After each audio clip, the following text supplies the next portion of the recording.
భారత్లకి శ్రీలంక జట్ల మధ్య రెండవ టెస్ట్ మ్యాచ్ డిసైడింగ్ మ్యాచ్ ఈ రోజు నుంచే ప్రారంభం కాబోతోంది. అయితే ఈ రోజు మ్యాచ్ విషయంలోకి వచ్చినట్టయితే actually first test match Sri Lanka జట్టు ఓడిపోయిన వెంటనే ఇక శ్రీలంక డిసైడ్ అయిన ఒక పెద్ద విషయం ఏంటి అంటే రెండవ టెస్ట్ మ్యాచ్ ని ఎలాగైనా సరే డ్రా చేసి ఈ సిరీస్ ని సమన్ చెయ్యాలి అన్న దుర్బుద్ధితో అయితే ఉందన్నమాట.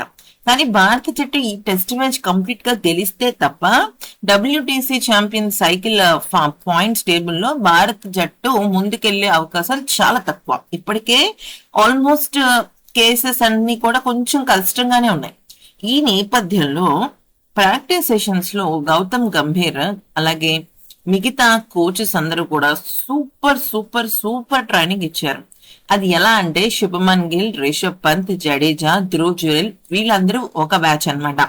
ఇక దేవ్దత్ పడిక్కల్, కేఎల్ రాహుల్, ఇంకా యశస్వి జైస్వాల్ వీళ్ళొక బ్యాచ్ లాగా, అంటే ఉన్న వాళ్ళందరినీ కూడా అంటే ఉన్న ప్లేయింగ్ 11 ని వీళ్ళు ఏం చేశారంటే బ్యాట్స్మెన్స్ గానే విభజించేశారు. మరి బౌలర్స్ విషయంలోకి వచ్చినట్టయితే ఫస్ట్ 20 ఓవర్లు వేరే వాళ్ళ చేత బౌల్ చేపించారు. కారణం ఏంటి అంటే ఇక్కడ సరశాంత్ జైన్ ఉన్నాడు కదా, ఇతను ఆల్మోస్ట్ 33 ఇయర్స్ ఆఫ్ ఏజ్ ఉంది. కానీ దేశవాళీ క్రికెట్ లో సూపర్ సూపర్ సూపర్ రికార్డ్ ఉందన్నమాట. సో అందుకని సరశాంత్ జైన్ చేత అందరికీ కూడా బౌలింగ్ వేయించాడు గౌతమ్ గంభీర్. 99.9% ఈ రోజు సెకండ్ టెస్ట్ మ్యాచ్ లో సరాంష్ జైన్ ప్లేయింగ్ 11 లోకి అడుగు పెట్టడం ఖాయంగా అనిపిస్తుంది. కుల్దీప్ యాదవ్ ని పక్కన పెట్టి సరాంష్ జైన్ కి అవకాశం ఇవ్వాలని గంభీర్ డిసైడ్ అయినట్టు అర్థమవుతుంది. అయితే ఈ నేపథ్యంలో జడేజా, శుభ్మన్ గిల్, రిషబ్ పంత్ వీళ్ళ ముగ్గురు కూడా 154 పరుగుల భాగస్వామ్యాన్ని నెలకొల్పారు. అయితే వీళ్ళకి తోడు సర్ఫరాజ్ ఖాన్ కూడా చాలా బాగా ఆడాడు. కానీ సర్ఫరాజ్ ఖాన్ ప్లేయింగ్ 11 లో ఉంటాడా లేదా అనే విషయం మాత్రం క్లారిటీ లేదు. మరొక పక్కన టీమ్ ఏ అంటే కేఎల్ రాహుల్, దేవ్దత్ పడిక్కల్, యశస్వి జైస్వాల్ వీళ్ళు వచ్చేసరికి ఏకంగా 254 పరుగుల భాగస్వామ్యం చేశారు. సో రెండు టీమ్స్ లో చాలా క్లియర్ గా దేవ్దత్ పడిక్కల్, కేఎల్ రాహుల్ అద్భుతంగా ఆడారనమాట. ఈవెన్ టెస్ట్ మ్యాచ్ 1 లో కూడా వాళ్ళిద్దరూ బాగా రాణించారు.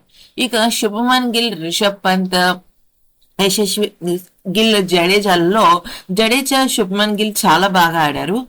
కానీ వాళ్ళు భారీ స్కోర్లు అయితే నెలకొల్పలేకపోయారు. 154 పరుగులు మాత్రమే చేయగలిగారు అనమాట. ముఖ్యంగా రిషబ్ పంత్ అయితే హాఫ్ సెంచరీతో, శుభమన్ గిల్ 68 పరుగుల హాఫ్ సెంచరీతో రాణించగా జడేజా 38 పరుగులు అయితే చేశాడు. ఇక మిగతా భాగస్వామ్యం అంతా కూడా ధ్రువ్ జురెల్ లాగించాడు అనమాట ముందుకి. సో ఈ రకంగా ఎక్కువగా షార్ట్స్ ఆడకుండా క్విక్ సింగిల్స్, క్విక్ డబుల్స్ తోనే ఏ రకంగా టెస్ట్ మ్యాచ్ లో నిలదొక్కుకోవాలి అనేది చెప్పడం అయితే జరిగిందనమాట. మరి ఈ వీడియో కనుక నచ్చితే లైక్ చేసి సబ్స్క్రైబ్ చేసుకోండి.